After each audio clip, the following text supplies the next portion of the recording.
হযরত আবু হুরায়রাহ রাদিয়াল্লাহু তাআলা আনহু থেকে বর্ণিত।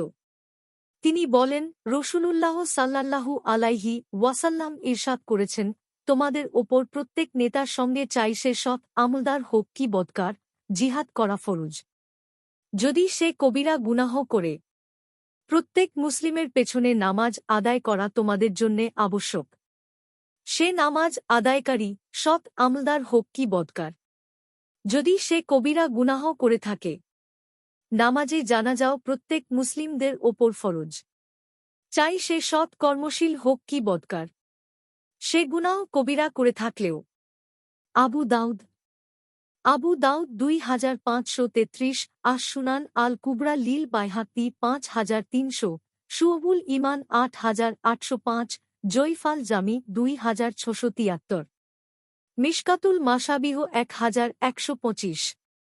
হাদিসের মানদ জয়ীফ।